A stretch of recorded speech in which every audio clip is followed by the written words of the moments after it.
시카고 윈TV 미주 한 뉴스입니다.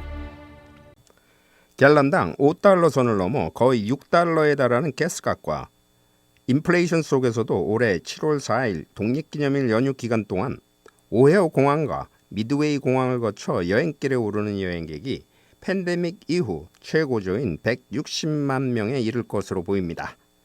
독립기념일 연휴 기간인 오는 6월 30일부터 7월 4일 사이 시카고에서 두 공항을 거치는 여행객은 160만 명에 달할 것으로 공항 측은 예상했습니다. 오헤어 공항은 2021년 대비 17.3%가 증가할 것으로 예상하고 있으며 미드웨이 공항은 작년 대비 무려 36.9% 급증한 여행객이 터미널을 거쳐갈 것으로 보고 있습니다.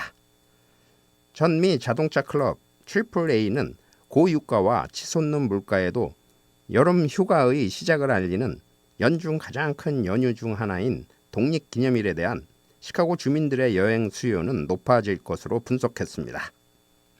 두 개의 공항을 거치는 160만 명 외에도 자동차 여행을 떠나는 인원과 기차나 배, 버스를 이용해 여행을 가는 여행객들을 합치면 좋게 300만 명을 상회하는 인원이 여행길에 오를 것으로 조사됐습니다. 시카고에 사는 직장인 박모 씨는 교통 혼잡을 피해 지난 28일 보스턴 지역으로 일주일간의 휴가를 떠났습니다. 클리븐드에 사는 김모 양은 연휴 동안 부모님을 뵙기 위해 오헤어 공항에 7월 2일 도착 예정이라고 전했습니다.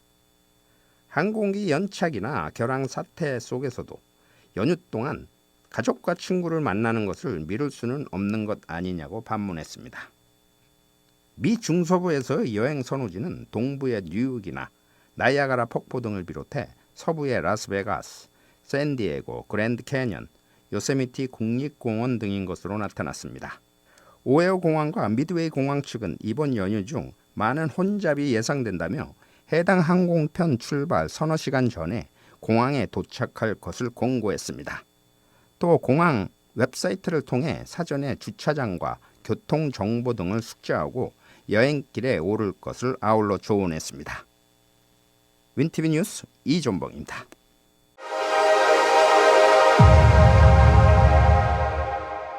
월마트를 비롯해 타겟, 갭, 아메리칸 이글 아웃핏 등 대형 소매업체들이 환불은 해주더라도 반품은 하지 말라는 정책을 검토 중이라고 경제매체 CNBC가 보도했습니다.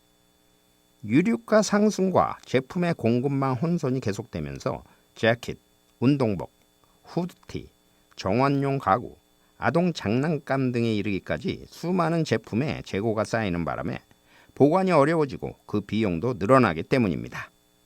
소매업계 컨설턴트인 버트 프링킹어는 소매업체들이 전례 없는 수준의 초과 재고에 시달리고 있기에 이런 정책은 현명한 전략으로 보인다고 말했습니다. 반품받은 제품은 상태가 양호하면 그보다 낮은 가격으로 매장에 다시 내놓거나 수리 후 더 저렴하게 팔거나 재판매업자들에게 넘겨줍니다. 문제는 이 과정에서 추가 비용이 든다는 것입니다. 플리킹어는 제품 판매 1달러당 순이익이 1에서 5센트라면 1달러당 처리 비용은 15에서 30센트인 실정이라고 지적했습니다. 이런 반품을 처리해주는 회사인 고 TRG 관계자는 재고를 늘리지 않고 반품을 처리하려면 그것은 반품 없는 환불일 것이라고 주장했습니다. 이 정책은 소매업체들이 고려 대상이 되고 있다며 대폭 할인을 통해 재고를 소진하려 하지만 높은 할인에 우선 대량 구매했다가 나중에 환불을 청구하는 구매자가 늘어 결국 반품 증가로 이어진다고 지적했습니다. 이런 반품 없는 환불은 이미 아마존에서 수년 전에 시작한 것으로 소매업체의 반품 배송비 부담이 있는 부피가 큰 저가 품목에는 매우 적합하다는 분석입니다.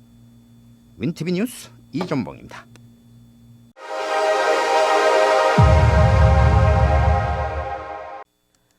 대기업 중 사무실 출근을 처음 공식화했던 마이크로소프트의 향방에 다른 업계의 사무실 출근 문제에 관한 관심이 쏠려 있습니다.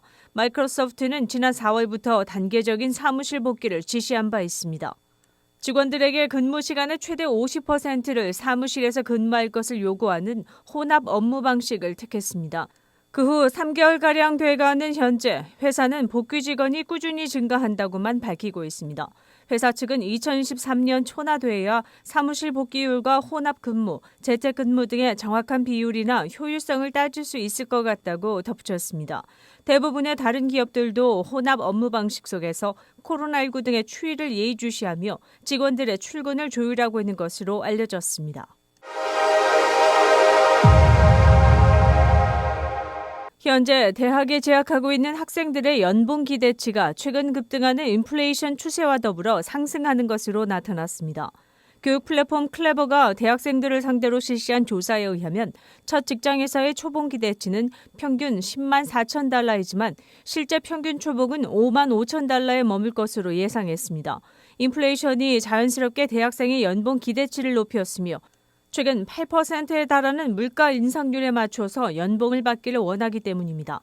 팬데믹 이후 노동 심리도 달라졌습니다. 재택근무와 같은 편한 노동 조건이 만들어지면서 이왕이면 원하는 연봉도 받으면서 자유롭게 근무하기를 바라는 심리가 생겼다는 지적입니다.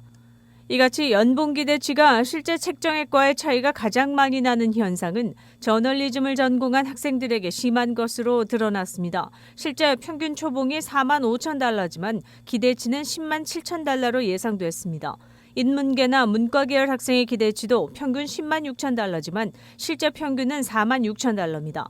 그나마 이공계 학생들은 기대하는 연봉 이상을 받을 수 있는 확률이 높은 것으로 조사됐습니다. 직무 연한이 늘면서 연봉도 따라 오릅니다. 엔지니어링을 비롯 IT 개발, 연구 개발, 영업 관리, 생산 관리 분야는 많은 연봉을 받을 수 있는 직무 분야였습니다. 졸업생들이 사회에 막 나와 그래도 좀 편안하게 살고 싶다면 평균 6만 달러 이상은 벌어야 한다고 생각하는 것으로 나타났습니다. 구글이 시카고 다운타운 소재 주 청사 빌딩 구매에 관심을 보이고 있습니다. 이른바 제임스 R. 톰슨 센터로 불리우는 이 건물은 라셀길에 집중된 많은 비즈니스의 중심축이었으나 지금은 긴 역사를 가진 비즈니스들이 하나둘 떠나는 바람에 오피스 공실률이 상당히 높아진 것으로 나타났습니다. 120만 평방피트에 달하는 이 건물은 지난 3월 마이클 레시키라는 시카고 개발업자가 7천만 달러의 구매 의사를 밝히고 3억 달러를 투자해 건물에 대한 전반적인 재단장을 비롯해 고급 호텔, 현대적 오피스 및 소매업 공간 가능성을 타진 중이었습니다. 그러나 구글이 이 주 청사 건물에 관심을 표명했다고 코스타뉴스가 보도하면서 정확한 오퍼 금액이나 기존 개발업자의 플랜의 영향 등에 관한 정보는 없었습니다. 레시키 측은 이 정보를 무시할 만하다며 주 정보와 변경된 것은 없고 향후 30일 이내에 구매하는 것을 추진한다고 밝혔습니다. 프리츠커 주지사는 현재 진행 중인 계약에 대해 밝힐 수는 없지만 개발업자와의 기존 딜은 올 여름에 마무리되는 스케줄이라고만 말했습니다. 지난 28일 실시된 예비선거에서 시카고 주민들의 투표율이 약 20%에 머문 것으로 나타났습니다. 당일 마감 시한인 오후 7시까지 시카고 주민 29만 9,490명이 투표했으며 이 숫자는 우편 투표를 감안하면 조금 오를 것으로 예상했습니다.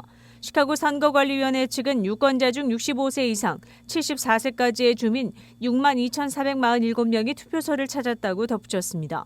선관위 발표에 의하면 유권자 75세 이상은 4만 3,300여 명, 55세부터 64세까지는 5만 8,600여 명, 45세부터 54세까지 4만 2,500여 명, 35세부터 44세까지 4만 1,490여 명, 25세부터 34세까지 3만 9,800여 명, 그리고 18세부터 24세까지 1만 760명이 투표한 것으로 밝혀졌습니다. 자료에 따르면 유권자들은 오후 4시 이후 5시경 피크를 이루고 6시 때까지 상대적으로 많이 몰린 것으로 드러났습니다. 시카고 한인동포 일간지 한국일보는 전자신문으로도 배포됩니다. 시카고 한국일보 무료신문은 가까운 한인식당이나 마켓에서 볼 수 있습니다. 뉴스24에서는 여러분의 제보를 기다립니다. 제보 전화 847-290-8282번입니다.